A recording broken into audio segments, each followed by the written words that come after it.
The last transmission, Lieutenant James Cortez pressed his hand against the breech in his suit, feeling the warm blood seep between his fingers. The orbital station sanctuary groaned around him, metal screaming as Crethian plasma fire tore through its hull. Through the cracked viewport, he could see Mars below, its red surface scarred with the ruins of humanity's last major colony. The domes that once housed millions now sat dark and empty, monuments to a species on the edge of extinction. James had been fighting for 3 decades. He was 47 years old, but he felt ancient. The war with the Crethian collective had lasted 300 years, consuming everything humanity had built. Earth was gone, turned to molten glass 2 centuries ago. The outer colonies had fallen one by one, each last stand recorded and remembered by fewer and fewer survivors.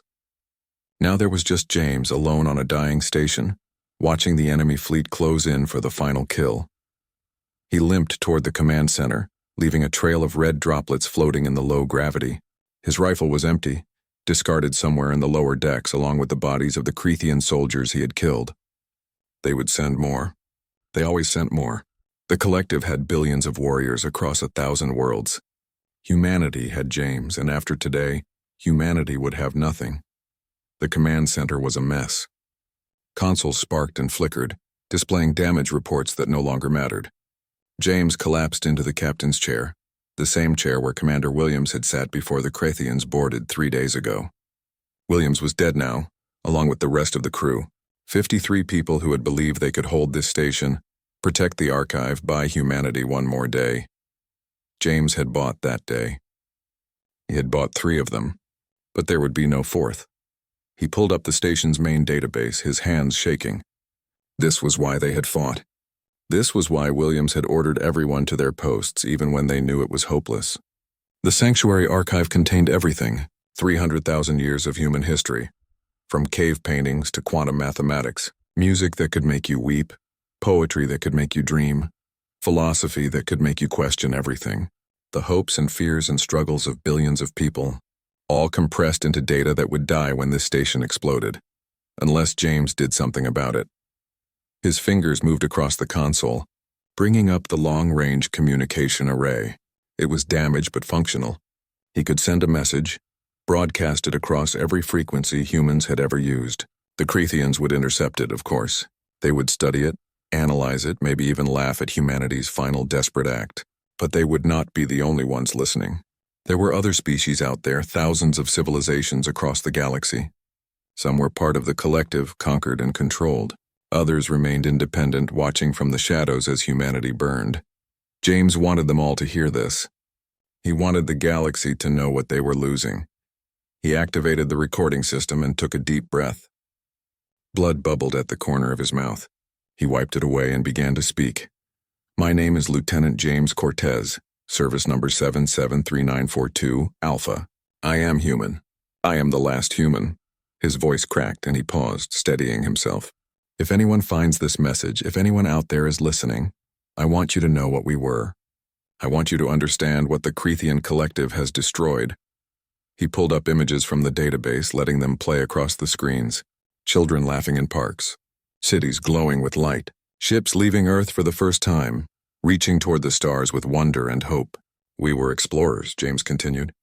"We were dreamers. We looked at the impossible and asked why not. We created beauty for its own sake. We wrote stories about heroes and villains, about love and loss, about the struggles that made us who we were." More images flickered past. Hospitals and schools. Musicians and artists. Scientists peering into microscopes and mathematicians scribbling equations on boards. We were healers and teachers. We believed that knowledge should be shared, that everyone deserved the chance to learn and grow. We made mistakes. We fought wars among ourselves. We struggled with hatred and fear and all the dark things that come with being alive, but we kept trying to be better. We kept believing that tomorrow could be brighter than today. James felt tears on his face now, hot and stinging. He did not bother wiping them away. The Crethian collective decided we were dangerous. They said we spread chaos, that our ideas about freedom and equality threatened the order they had built. Maybe they were right. Maybe our ideas were dangerous.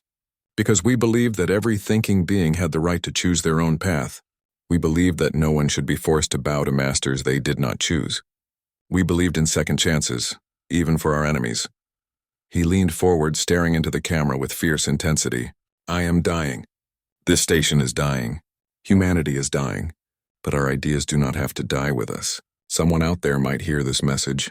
Someone might wonder if the collective told them the truth about us. Someone might ask questions that their leaders do not want asked. And if that happens, if even one person hears this and thinks differently about freedom and choice and the right to determine their own future, then humanity will not truly be gone.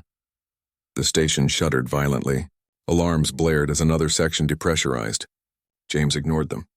He uploaded the entire archive to the transmission buffer, setting it to broadcast on repeat across every frequency the array could reach.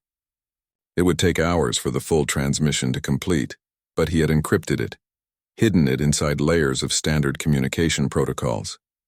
The Krethians would eventually crack it, but by then the message would be light years away, spreading across the galaxy like seeds on the wind. This is Lieutenant James Cortez, he said quietly.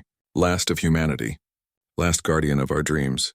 To whoever finds this message, know that we lived, know that we loved, know that we reached for something better, even when everything told us to give up. Remember us? Remember that we tried. He ended the recording and initiated the broadcast. The transmission began immediately, the archive streaming out into space at the speed of light. James watched the progress bar crawl upward. 1%, 2%, 3%. The Krethians would breach the command center soon. He could hear them in the corridors now, their chittering language echoing through the vents. James stood, his legs barely holding him upright.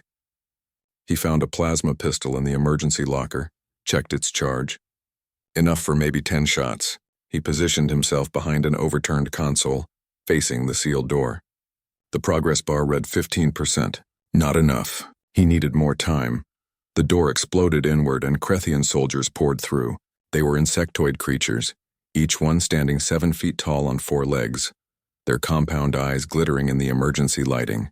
James fired, his shots precise despite his injuries. 3 Krethians fell before they could return fire. Then plasma bolts filled the air, and James felt something burn through his chest. He collapsed, the pistol falling from his hand. The pain was enormous, overwhelming. Through fading vision, he saw the progress bar. 32%. Not enough. Not nearly enough. A Krethian commander approached, standing over James with its weapon pointed at his head. It spoke in broken human standard. Waste of resources. Your species fought well, but nature favors the strong. The collective survives. Humanity ends. James smiled, blood staining his teeth red. You are wrong, he whispered.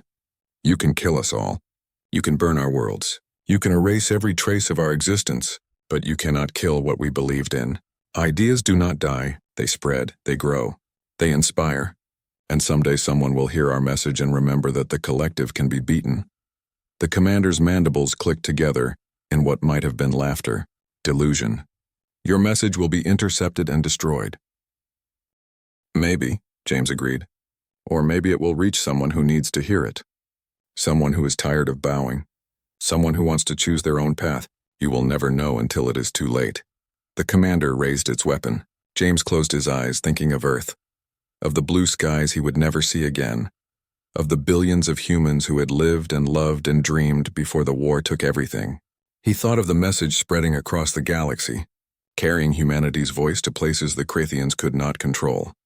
The blast came, and James Cortez, last lieutenant of humanity, died believing his species would be remembered. The transmission continued, unstoppable now.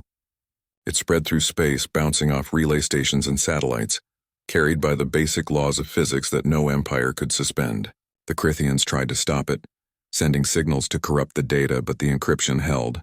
The message reached the outer systems, then the frontier colonies, then the deep space explorers. It touched 1,000 worlds, and on each one, someone listened. In the darkness between stars, in a forgotten asteroid field that appeared on no modern charts, something stirred. Ancient systems that had slept for 3 centuries detected the transmission. They analyzed its content, searching for specific keywords, specific phrases. When those phrases were found, emergency protocols activated automatically. The facility was enormous, carved into an asteroid the size of a small moon. It had been built in secret 300 years ago, during the early days of the war when humanity still believed victory was possible. Project Titan, they had called it. The creation of enhanced soldiers, stronger and faster and smarter than normal humans. Warriors who would turn the tide of battle. But the project had been controversial. Some leaders feared what these soldiers might become, feared that giving people such power might lead to tyranny. So they had made a decision. They had put the soldiers into cryogenic sleep, promising to wake them when they were needed. Then they had sabotaged the wake-up protocols and hidden the facility, leaving the soldiers to sleep forever. Those leaders were dust now. Killed in the war, they had refused to let the Titan soldiers fight. But their betrayal had inadvertently saved humanity's greatest weapons. While normal humans died across the galaxy, the Titan soldiers slept safely in their hidden tomb, waiting for a signal that should never have come. The extinction protocol had been a failsafe, a last desperate measure. If humanity ever faced complete annihilation, if the very last human died, the system would detect it and wake the soldiers. It was meant to be impossible. Humanity was spread across hundreds of worlds. How could every single person die? But the Crethians had been thorough. 300 years of relentless war, 300 years of orbital bombardments and biological weapons and systematic extermination. They had hunted humanity to the very edge of extinction, and when James Cortez died broadcasting his final message, the failsafe triggered. In the cryogenic chambers, frost began to melt. Chemical cocktails flooded through tubes, restarting hearts that had not beaten in 3 centuries. Neural stimulators fired, bringing sleeping minds back from the edge of death. 300 soldiers began the slow process of revival, their enhanced bodies responding to protocols designed for this exact emergency. Colonel Victoria Cross was the first to wake. Her eyes opened, seeing nothing but darkness and the faint glow of status lights. Her mind struggled to understand. Where was she? What had happened? The last thing she remembered was entering the cryogenic pod, listening to the technicians promise she would sleep for 5 years, maybe 10 at most, just until the war situation stabilized. Just until humanity needed its special soldiers. Something was wrong. The pod felt old. The seals were degraded. When Victoria tried to move, her muscles protested, weak from extended stasis. No cryogenic suspension should last long enough to cause this kind of deterioration. How long had she been asleep? The pod opened with a hiss of stale air. Victoria fell forward onto cold metal, her body remembering how to move even if her mind was still catching up. Around her, other pods were opening. Men and women stumbled out, all of them confused, all of them weakened by the longest sleep of their lives. What happened? Someone asked. Victoria recognized the voice. Captain Richard Torres, one of the best tactical minds in the program. How long were we out? Before Victoria could answer, lights blazed to life throughout the chamber. A synthetic voice spoke, calm and emotionless. Welcome back, Colonel Cross. Welcome back, Titan soldiers. I apologize for the extended suspension period. There were complications with the revival protocols. Complications? Victoria forced herself to stand, her enhanced muscles already beginning to recover their strength. How long, Guardian? How long have we been asleep? The facility's artificial intelligence paused for exactly 2 seconds. 300 years, Colonel. You have been in cryogenic suspension for 3 centuries. The chamber erupted in chaos. 300 years. It was impossible. No one could survive that long in stasis. But as Victoria looked around, she saw her people, saw them moving and breathing and very much alive. Their enhanced bodies had endured what would have killed normal humans. Why did you wake us? Victoria demanded. What emergency triggered the protocols? Guardian paused again. When it spoke, there was something in its synthetic voice that might have been sorrow. The extinction protocol has been activated, Colonel Cross. I have detected a transmission indicating that the last surviving human has died. According to my programming, I am required to revive all Titan soldiers in the event of species extinction. Silence fell like a hammer. Victoria felt something cold settle in her chest. Explain, she whispered. Humanity is extinct, Colonel.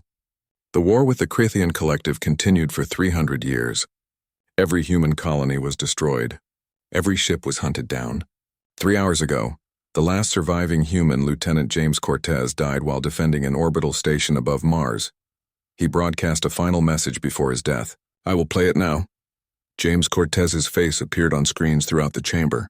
Victoria watched as the dying lieutenant spoke about humanity's end, about dreams and hopes and ideas that should not die. She watched him upload humanity's entire archive, broadcasting it across the galaxy in a final desperate act. She watched him smile at his killer and speak of seeds that might grow in unexpected places. When the message ended, Victoria stood in the silence, surrounded by her soldiers. 300 warriors who had been created to protect humanity. 300 weapons who had slept through the extinction of their entire species. They had failed. They had failed in the most complete way possible. Everyone they had known was dead. Everyone they had loved was dust. The worlds they had sworn to protect were ruins. Humanity, the species that had created them, given them purpose, no longer existed. Victoria felt tears on her face, hot and bitter. Around her, her soldiers wept openly, the sound of their grief echoing through the ancient facility. They had been betrayed by their own leaders, left to sleep while their people died. And now they were awake, alive, the last remnants of a dead species with nothing left to protect. But as Victoria stood there listening to her people grieve, she felt something else stirring beneath the pain. Anger.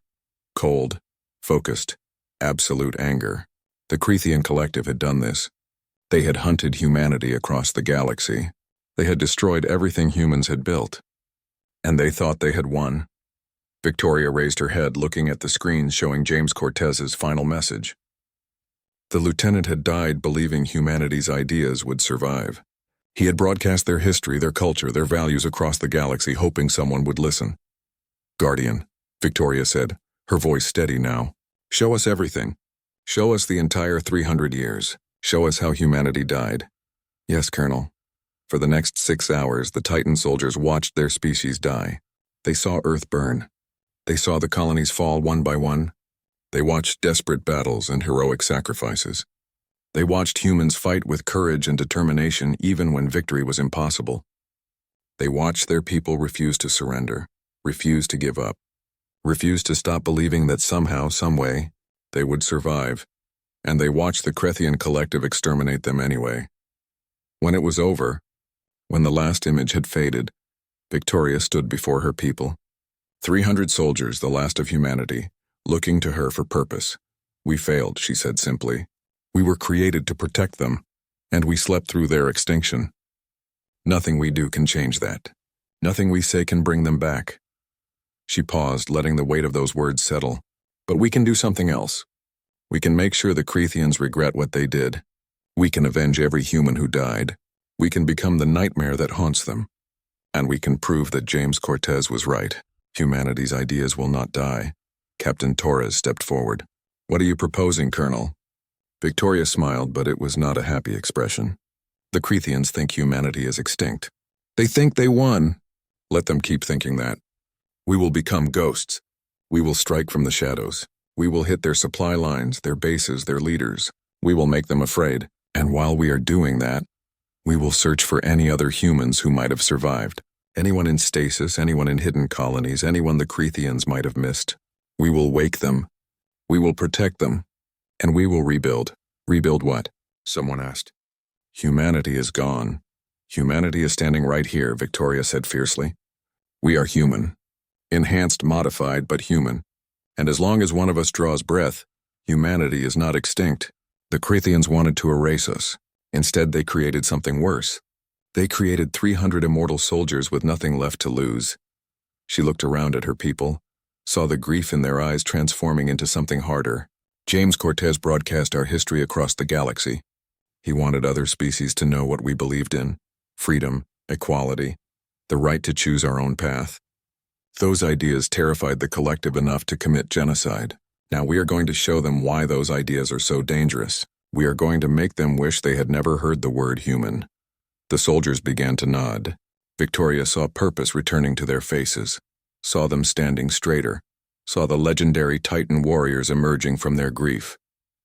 They were weapons, yes, but they were also the keepers of humanity's memory, the last guardians of everything their species had believed in.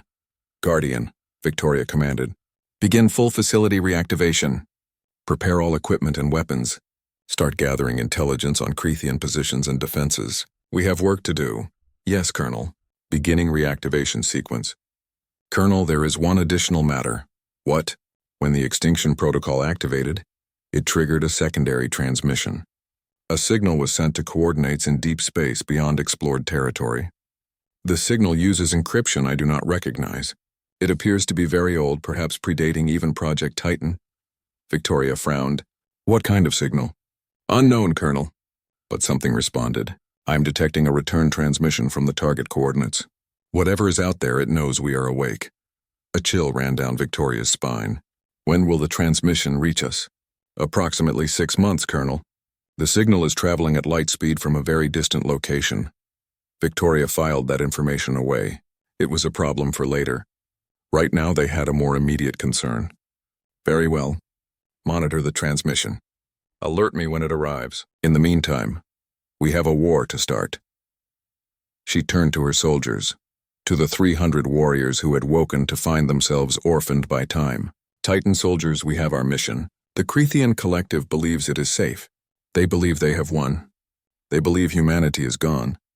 We are going to teach them a very important lesson. Humans do not surrender. Humans do not quit. And humanity does not die. It just gets angry.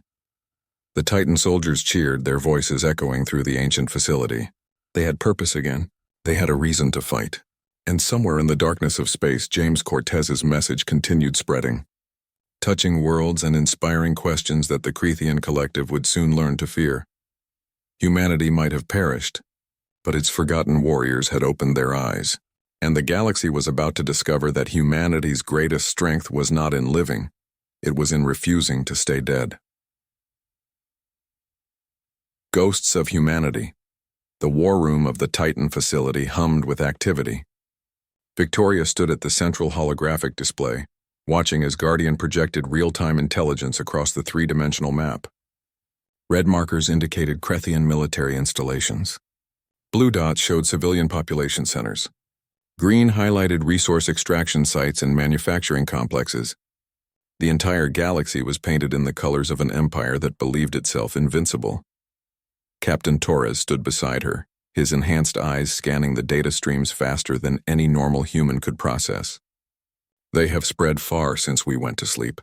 The collective now controls 2/3 of known space, 15 member species, all of them integrated into the Crethian hierarchy. They have turned conquest into an efficient system. How many ships? Victoria asked. Conservatively, 3 million active warships, another 10 million support vessels. Their industrial capacity is staggering, Colonel. They can replace losses faster than any single species could inflict them. Victoria nodded slowly. 3 million warships against 300 soldiers. The mathematics were brutal, but mathematics had never stopped humans before. What about their weaknesses? Every empire has fractures. Guardian's synthetic voice answered. Analysis of intercepted communications suggests significant tension between Crethian leadership and several integrated species. The Vornathi in particular show signs of dissent. They were conquered 80 years ago and remain culturally distinct. There are also economic inefficiencies in the outer territories. The collective demands heavy resource tributes, creating resentment among colonial populations. Resentment we can use, Victoria said. She zoomed the display to show a cluster of systems near the galactic rim. What about these regions? The archives show they were contested during the war. Those systems contain minimal Crethian presence. Most are considered too resource-poor to warrant heavy military investment. However, my sensors have detected something interesting.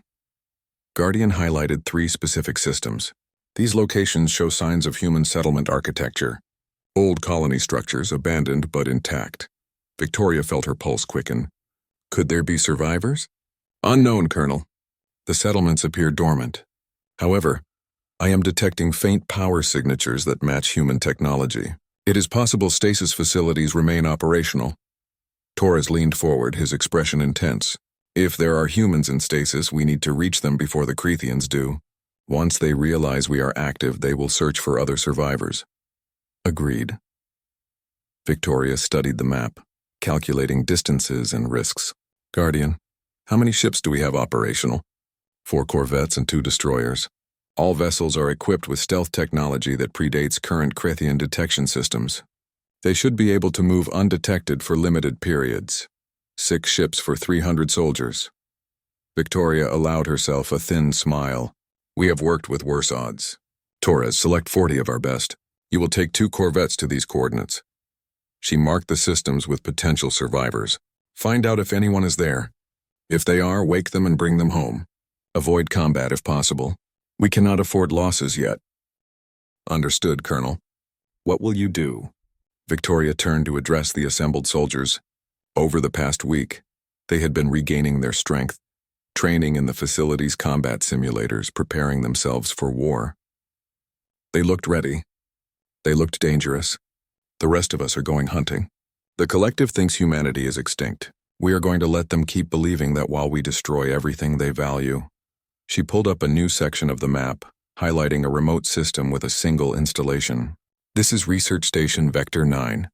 According to Guardian's intelligence, the Krethians are developing new weapons there. Biological agents designed to pacify rebellious populations without killing them. They want to make conquest more efficient. How many personnel? Someone asked. 300 scientists and support staff. 50 military guards. The station orbits a moon in an uninhabited system. No civilian presence. No collateral damage. Victoria met the eyes of her soldiers. We go in silent. We gather all research data. We destroy the station. And we make sure the collective knows that something is hunting them, even if they do not know what. Lieutenant Sarah Zhang, one of the youngest Titan soldiers, raised her hand. Colonel, should we not focus on larger targets? This station seems small. It is small, Victoria agreed. That is exactly why we are hitting it. The collective expects resistance to target major installations, military headquarters, industrial centers. They will defend those heavily. But a remote research station? They will consider it safe. We are going to teach them that nowhere is safe. We are going to make them afraid of the dark. Understanding spread across Zhang's face. This was not about destroying Krethian military power through direct confrontation. That would be suicide. This was about psychological warfare. About making an empire of trillions fear an enemy they could not see or understand. When do we leave? Torres asked. You leave in 6 hours. My team leaves in 12. Guardian will coordinate communications and provide tactical support. Victoria paused, her voice softening slightly. I know this is not what we trained for. We were created to protect humanity in open battle. Instead, we are ghosts fighting a war that should have ended 3 centuries ago. But this is the hand we have been dealt. We play it the best we can. For humanity, Torres said quietly. The words rippled through the assembled soldiers. For humanity. 12 hours later, Victoria's Corvette dropped out of faster-than-light travel at the edge of the Vector 9 system. The ship was small, built for speed and stealth rather than firepower. 50 Titan soldiers filled its cramped compartments, checking weapons and equipment with practiced efficiency. Scanning the station now, Lieutenant Marcus Webb reported from the pilot's chair. His neural implants allowed him to interface directly with the ship's systems, processing sensor data faster than any normal pilot could manage. Confirming 318 life signs. 52 match Krethian military thermal signatures. The rest are civilians. No unusual defensive measures detected. They are not expecting trouble, Victoria observed. Good. Webb, bring us in along the moon's shadow. Use minimum thrust. I want us close before they know we are here. The Corvette glided through space like a predator stalking prey. The research station grew larger in the viewports. A collection of modules connected by pressurized tubes, hanging in orbit like a mechanical spider. Lights glowed in the windows. Scientists working late shifts, unaware that death approached on silent engines. Hull breach charges ready, Sergeant David Kim reported. Boarding team standing by. Victoria checked her combat armor one final time. It was old technology. 300 years obsolete, but it had been built to last. Enhanced strength servos, integrated weapon systems, full environmental sealing. The Titan program had spared no expense when creating its soldiers. Remember the mission parameters. Secure the research data first. Neutralize military personnel. Civilians are to be contained but not harmed unless they pose a threat. We are not the collective. We do not murder scientists. What if they resist? Someone asked. Then we show them why resisting Titan soldiers is a very bad idea. Victoria attached her helmet, feeling the armor seal lock into place. Move out. The Corvette matched velocity with the station's rotation, drifting alongside one of the research modules. Magnetic clamps engaged with barely a whisper of sound. Hull breach charges positioned themselves with mechanical precision. Victoria counted down silently. 3, 2, 1. The charges detonated, cutting through the station's outer hull like paper. Atmosphere exploded outward in a brief cloud of frozen vapor. Then the Titan soldiers poured through the breach, moving with speed that should have been impossible for beings in heavy armor. The research lab beyond was chaos. Scientists scrambled for emergency suits as alarms blared. Victoria's team moved through them like sharks through water, non-lethal stun weapons dropping the civilians before they could react. Within 30 seconds, the lab was secured.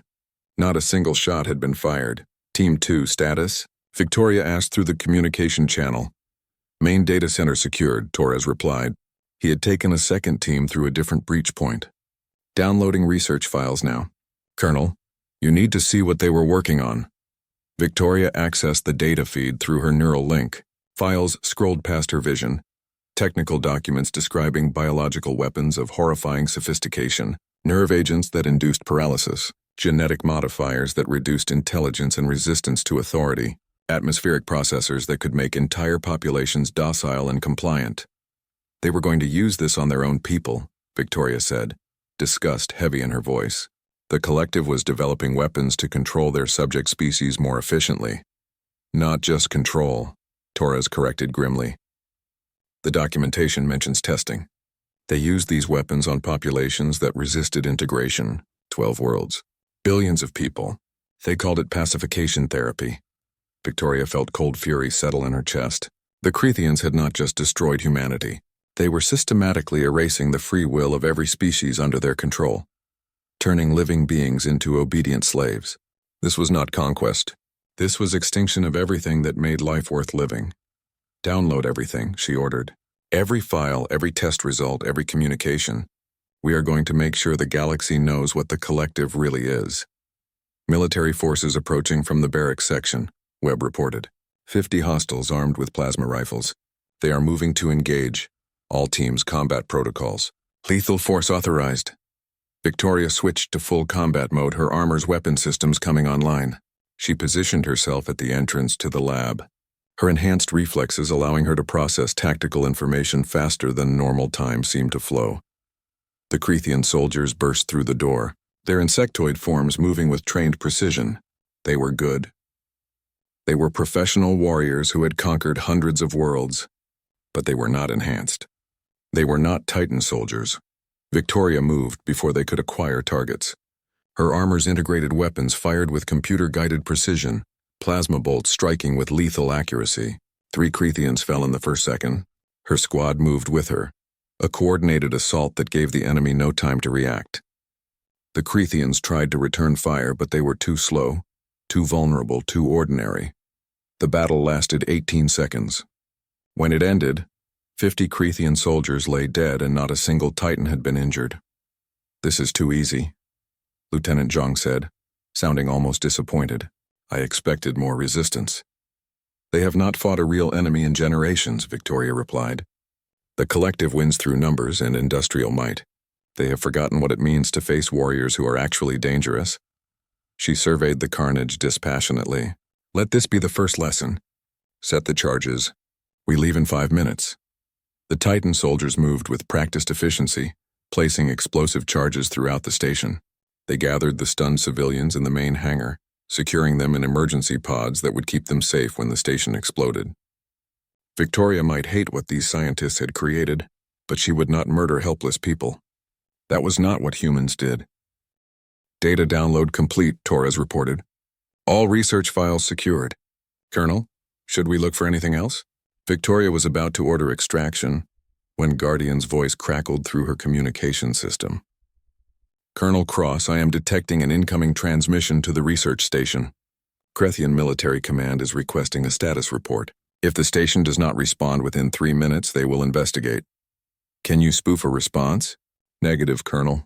The communication protocols require biometric verification from the station commander. I cannot replicate Crethian biology. Victoria made a quick decision. All teams extract now. Guardian, calculate fastest route out of the system. Calculated, Colonel. However, there is a complication. A Crethian patrol fleet just entered the system. 3 destroyers and a light cruiser. They are on a routine inspection pattern, but their current trajectory will bring them within scanning range in approximately 4 minutes. Torres cursed softly. We cannot outrun a cruiser in these corvettes. We do not have to outrun it, Victoria said. We just have to disappear.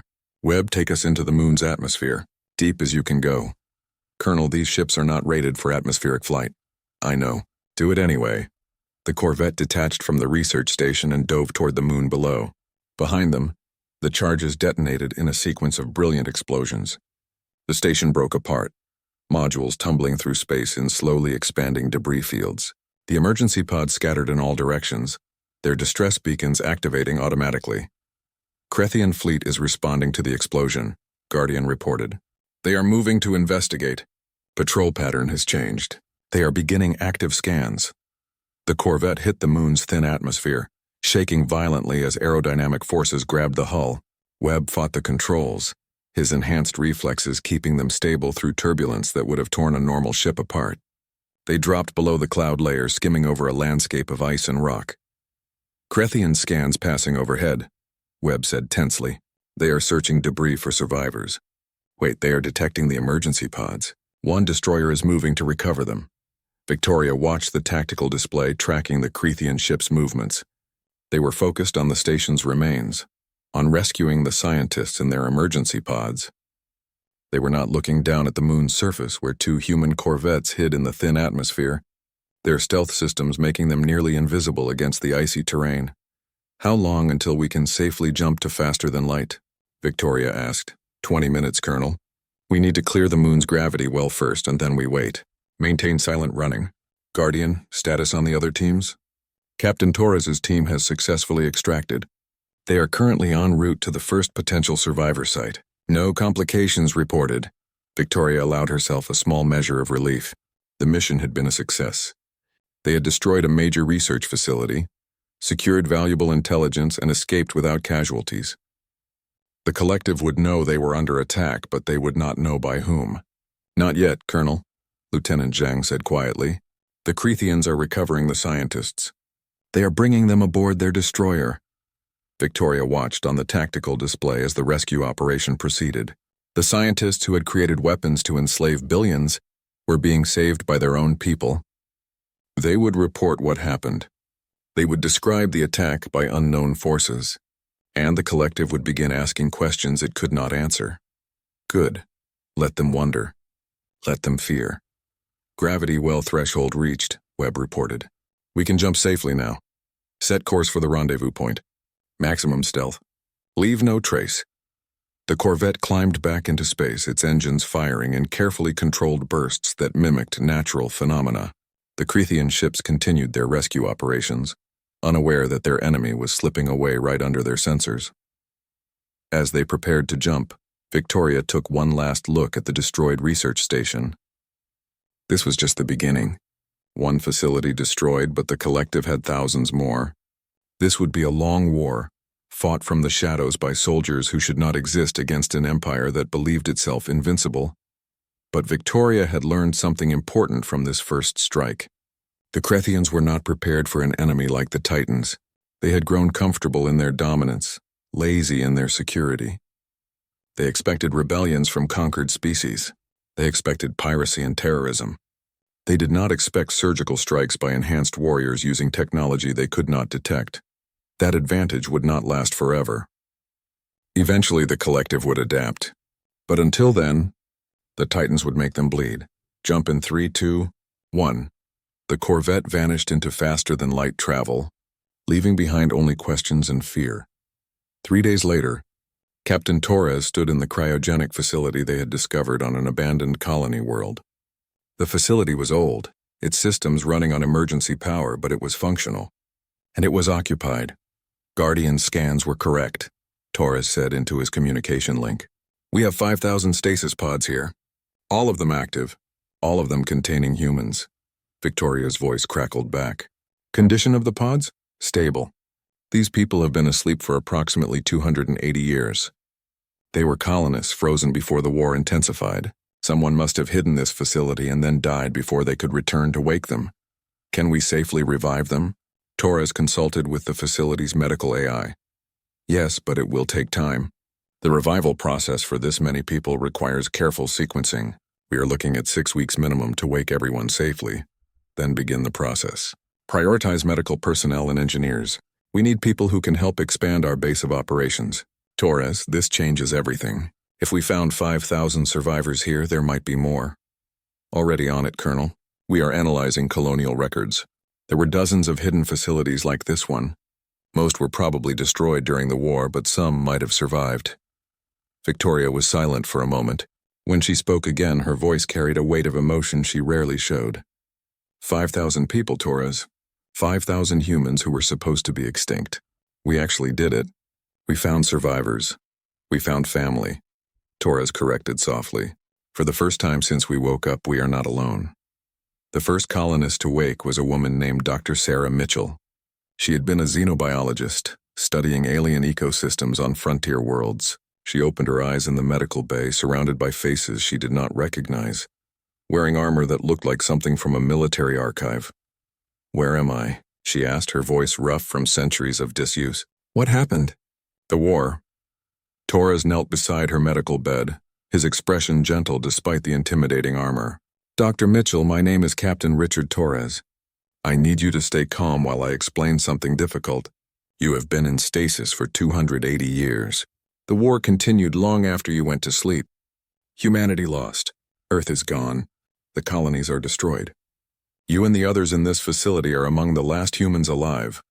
Dr. Mitchell stared at him, her mind struggling to process the impossible information. "That cannot be true. 280 years? Earth gone? You are lying." "I wish I was." Torres gestured to a screen showing the current date and astronomical data that confirmed his claims. "I am sorry, Doctor. I wish we had better news." She looked at the data, her scientific mind forcing her to accept the evidence even as her heart rejected it. Tears streamed down her face. "Everyone I knew is dead. My family, my friends, my entire world. All gone." "Not everyone," Torres said gently. "There are 5,000 people in this facility. We are waking all of you. And there is us. 300 Titan soldiers who also slept through the extinction. We failed to protect humanity while it lived. But we can protect you now. We can help you rebuild." "Rebuild what?" "You said humanity lost. How can we rebuild against an empire that destroyed everything?" Torres smiled grimly. "Because we are not the same humans who lost that war. We are enhanced. We are trained. And we are very, very angry. The collective thinks they won. They think they are safe. We are going to teach them that humanity does not surrender. We just regroup." Over the next 6 weeks, the colonists were revived in carefully managed sequences.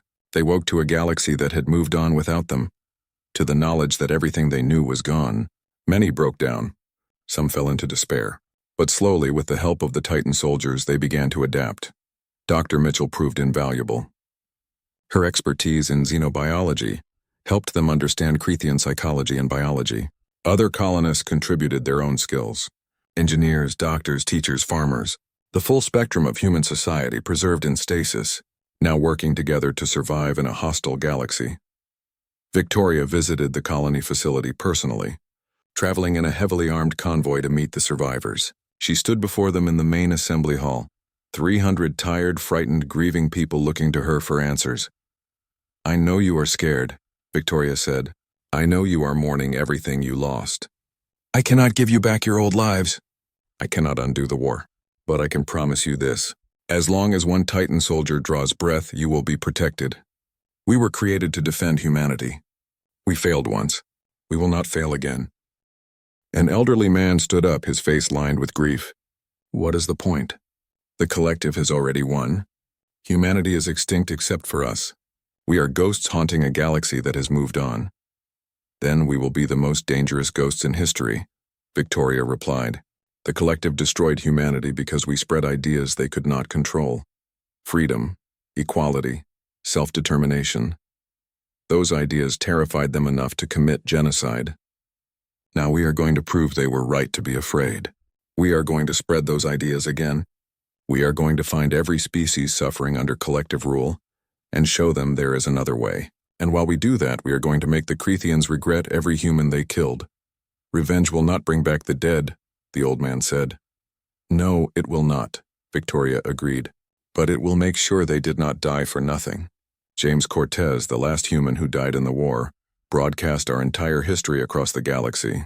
He wanted other species to know what we believed in. That message is still spreading. There are species out there who heard it and wondered if the collective was lying to them. We are going to turn that wonder into revolution. Dr. Mitchell stood up. You are talking about starting a war that will span the entire galaxy. Billions will die. Billions are already dying, Victoria said flatly. The collective uses biological weapons to enslave resistant populations. They erase cultures and destroy any species that threatens their control. This is not about starting a war. This is about finishing one. The war humanity was losing when we went to sleep. The difference is now we know their weaknesses. Now we have nothing left to lose. And now we have you, she gestured to the assembled colonists. You are scientists and teachers and builders. You are everything humanity was before the war. We Titans are just weapons, but together we can be something more. We can be what humanity always was at its best. Warriors and dreamers, fighters and thinkers, people who refuse to accept that tyranny is inevitable. The old man sat down slowly. Victoria saw acceptance in his eyes and resolve. Around the hall, other colonists were nodding. They were starting to understand. Humanity might have lost the war, but the story was not over. Not while humans still lived. Not while they still carried the dreams of their extinct species. What do you need from us? Dr. Mitchell asked. Everything, Victoria said honestly. We need your knowledge to expand our operations. We need your skills to build new facilities. We need your voices to remind us why we fight. The Titans were created to be weapons. You were meant to be colonists, explorers, builders of new worlds. Together we can be what humanity needs to survive. Over the following months, the impossible became reality. The Titan facility transformed from a military outpost into a living community. The colonists brought life to spaces that had been cold and functional. Children began to be born, the first new humans in centuries. The population slowly grew as more hidden facilities were discovered, and the Titans continued their shadow war. They struck at collective installations across a dozen systems. Always small targets, always precisely executed, never leaving evidence of who they were. The Crethians knew they were under attack, but they did not know by whom. Rumors spread through the collective. Ghost ships, phantom soldiers. Some species whispered that the humans had returned for revenge.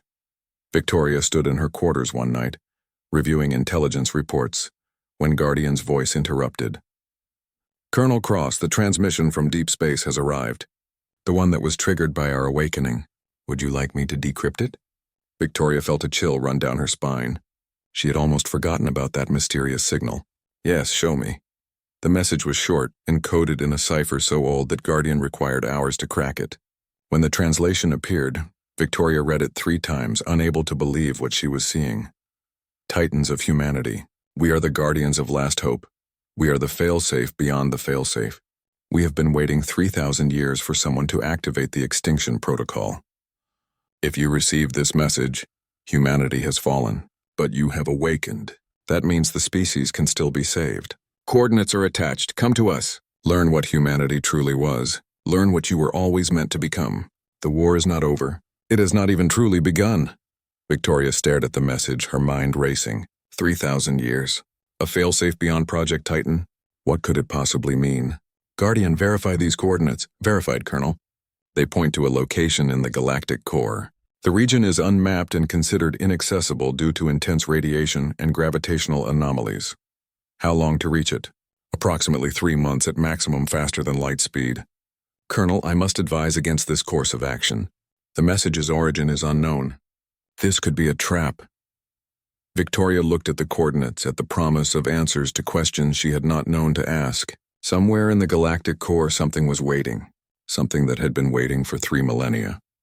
Something that claimed to know what humanity truly was. She thought about the war they were fighting, about the colonists they were protecting, about the collective that still believed it had won. She thought about James Cortez's final message, about ideas that could not be killed, about a species that refused to stay dead. Prepare a ship, Victoria said. Select a team of 20. We are going to find out what is waiting for us in the core. And the war against the collective. Victoria smiled. The war continues. Torres can manage operations while I am gone. But if there is something in the galactic core that can help us, something that humanity prepared 3,000 years ago, we need to know what it is. As Victoria prepared for the journey into unknown space, She could not shake the feeling that everything was about to change. The Titans had woken to find humanity extinct. They had fought to survive, to protect the few survivors they found, to strike back against an empire that believed itself invincible. But now they were being called to something deeper, something older, something that suggested humanity's story was far more complex than anyone had imagined. The ghosts of humanity were about to learn they were not the only ghosts haunting the galaxy, and the Krethian collective, comfortable in their victory, had no idea that the war they thought they had won was about to become something far more dangerous than they could imagine. Somewhere in the darkness between stars, ancient machines waited. And they had plans for humanity's forgotten warriors, plans that would shake the foundations of the galaxy itself.